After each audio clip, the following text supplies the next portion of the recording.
वंचित बहुजन आघाडीने काल तिसरी यादी जाहीर केली। यामध्ये सर्वात महत्त्वाचं म्हणजे नांदेड जिल्ह्यातील नांदेड उत्तर मतदारसंघातली उमेदवारी अर्थात प्राध्यापक डॉक्टर गौतम दुथळे यांना उमेदवारी भेटलेली आहे। नेमके दुथळे कोण आहे, त्या मतदारसंघामध्ये कोणासोबत त्यांची टक्कर होणार आहे, एकूणच या सर्व मतदारसंघाचा नांदेड उत्तर मतदारसंघाचा आढावा या व्हिडिओच्या माध्यमातून घेतला आहे। नमस्कार, मी डॉक्टर नागराज मगरे, शब्दयोद्धा लाईव्ह मध्ये आपल्या सर्वांचं मनपूर्वक स्वागत। आपण पाहतोय नांदेड म्हटल्यानंतर चळवळीची भूमी असलेलं नांदेड हे खरं तर दलित पॅंथरच्या काळामध्ये पॅंथर SM प्रधान असतील, सुरेश गायकवाड असतील आणि आता त्यांचे चिरंजीव राहुल प्रधान असतील, अशा अनेकांनी खरं तर हा ND गवळे असतील, अशा अनेक चळवळीतल्या कार्यकर्त्यांनी हा मतदारसंघ खरं तर गाजवलेला आहे, हा जिल्हा गाजवलेला आहे, शहर गाजवलेला आहे। आणि अशाच मतदारसंघामध्ये नांदेड उत्तर मतदारसंघातून विधानसभेची उमेदवारी प्राध्यापक डॉक्टर गौतम दुथळे यांना दिलेली आहे आणि या मतदारसंघाचा आढावा आपण आज घेणार आहोत। आज आपण पाहतोय की नांदेड लोकसभा क्षेत्र जे आहे, खरं तर या नांदेड उत्तर मतदारसंघ हा नांदेड लोकसभेच्या याच्यामध्ये येत असतो आणि याच्यामध्ये शहरी काही भाग आहे तर काही ग्रामीण भाग आहे।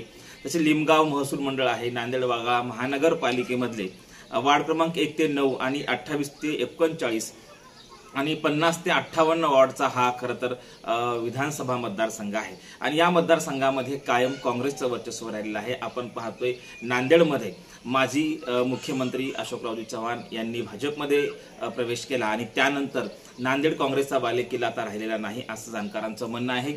या मतदारसंघामध्ये खरं तर एकेकाळी चव्हाण कुटुंबियांची मक्तेदारी होती, परंतु आता त्यांनी भाजपमध्ये प्रवेश केल्यामुळे या मतदारसंघामध्ये पुन्हा एक वेगळं वातावरण निर्माण झालेलं आहे आणि म्हणून या मतदारसंघातून आता विद्यमान आमदार आहेत नांदेड उत्तर मतदारसंघातून बालाजी कल्याणकर, त्यांनी भरघोस निधी आपल्या मतदारसंघामध्ये आणलेला आहे आणि या निधीचं वाटप करून विकासाची कामं देखील त्यांनी मोठ्या प्रमाणामध्ये केलेली आहेत। म्हणून त्यांची देखील ही जमेची बाजू आपल्याला सांगता येते। याआधी आपण पाहतोय 2009ची निवडणूक असेल, 2009च्या निवडणुकीमध्ये DP सावंत साहेबांची या ठिकाणी खरं तर ते निवडून आलेले होते।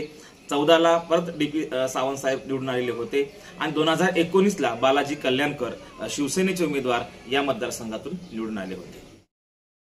ही झाली 2009, 2014 आणि 2019ची निवडणूक आणि 19च्या निवडणुकीमध्ये मी आता सांगितल्यानुसार की बालाजी कल्याणकर या मतदारसंघातून शिवसेनेचे उमेदवार म्हणून निवडून आलेले होते। आता शिवसेनेचे 2 गट पडलेले आहेत, इकडे एकनाथजी शिंदे आहेत, दुसरीकडे उद्धव ठाकरे आहेत आणि अशामध्ये बालाजी कल्याणकर हे शिवसेनेचे आमदार आज खरं तर शिवसेनेमध्ये अर्थात एकनाथजी शिंदे यांच्या गटामध्ये ते आहेत। आणि मग या मतदारसंघामध्ये आता आपण पाहतोय की सर्वाधिक मते जर पाहायला गेलं तर इथे बहुल मतदारसंघ आहे आणि याच्यामध्ये उत्तर मतदारसंघामध्ये खरं तर बुद्धिस्ट मतांचा भरणा अधिक आहे आणि याच्यामध्ये खरंच या उमेदवारीचा फायदा प्राध्यापक गौतम दुथळे यांना होणार आहे का, हे पाहण्यासारखं असणार आहे। याआधी आपण पाहतोय 3ऱ्या आणि 4थ्या क्रमांकावर कायम वंचित बहुजन आघाडीचा उमेदवार राहिलेला होता। याच्या आधी भारिप बहुजन महासंघाच्या वतीने देखील अनेक जाणकारांनी निवडणुका लढवल्या, त्यांची देखील उमेदवारी या मतदारसंघातून होती, परंतु आज तागायत या मतदारसंघातून भारिपला म्हणा किंवा वंचित बहुजन आघाडीला म्हणा यश मिळालेलं नाही आणि म्हणून या मतदारसंघामध्ये आता बालाजी कल्याणकर आमदार आहेत आणि त्यांच्या विरोधामध्ये खरं तर उमेदवारी काँग्रेस कोण देणार आहे आणि इकडे प्राध्यापक गौतम दुथळे या तिन्ही उमेदवाराचं भवितव्य खरं तर या विधानसभेमध्ये आता ठरणार आहे। 2019ची विधानसभा जर आपण पाहिली तर थोडासा आढावा जर आपण घेतला तर या मतदारसंघामध्ये कोण सरस ठरू शकतं हे आपल्याला कळून येते। आता पाहतोय की आपण बालाजी देवदासराव कल्याणकर हे जे आहेत ते शिवसेनेचे होते, त्यांना 62,884 मतं पडलेली होती आणि 33% मताचा टक्का त्याच्यामध्ये आपल्याला दिसून येतो। DP सावंत साहेब हे 2ऱ्या क्रमांकावर होते 2019च्या विधानसभेमध्ये आणि त्यांना मते पडलेली होती 50,778 आणि एकूण मताची टक्केवारी 26% काँग्रेस पक्षाचे। तर MIM चे उमेदवार फिरोज लाला हे या मतदारसंघातून निवडणूक लढवली होती, त्यांना 3ऱ्या क्रमांकाची मते होती 41,892 आणि मताची टक्केवारी होती 22। तर मुकुंद चावरे हे वंचित बहुजन आघाडीचे उमेदवार होते, यांना केवळ 26,569 मते पडलेली होती आणि मताची टक्केवारी 14 होती। हे 4थ्या क्रमांकावर होते। वंचित बहुजन आघाडीचा उमेदवार 2019च्या निवडणुकीमध्ये 4थ्या क्रमांकावर होता, परंतु आता मात्र या मतदारसंघाचं चित्र जर पाहायला गेलं तर काय होणार असं जर आपण विचार करायला गेलं तर या मतदारसंघामध्ये आता जे काही मराठा आरक्षणाचा प्रश्न असेल, ओबीसीचा प्रश्न असेल, आदिवासी आरक्षणाचा प्रश्न असेल, धनगर आरक्षणाचा प्रश्न असेल, अशा विविध प्रश्नांमुळे या मतदारसंघामध्ये कोण सरस ठरेल हे खरं तर सांगणं मुश्किल आहे। परंतु बालाजी कल्याणकर यांनी ज्या पद्धतीने या मतदारसंघात कामं केलेली आहेत, या मतदारसंघात त्यांनी भरघोस निधी आणलेला आहे आणि सत्तेमध्ये असल्या कारणाने त्यांच्याकडे आलेला निधी, त्यांनी त्या निधीचा केलेला वापर आणि वार्डावार्डामध्ये त्यांनी जे काही विकास कामं केलेली आहेत, ही विकास कामं खरं तर आजच्या घडीला तरी शिवसेनेचे बालाजी कल्याणकर यांच्यासाठी पोषक वातावरण या मतदारसंघात दिसून येत आहे. कारण त्यांची जी कामे आहेत, या कामावरून तरी त्यांच्यासाठी एक वातावरण पोषक असल्याचं निदर्शनास येत आहे. परंतु दुसरीकडे जेव्हा आपण पाहतो, हे जे काही आंदोलनं सुरू आहेत, या आंदोलनामुळे कदाचित या मतदारसंघामध्ये वेगळा निकाल देखील पाहायची वेळ खरं तर इथल्या मतदारसंघावर येणार आहे. कारण वेगळा निकाल इथे येऊ शकतो.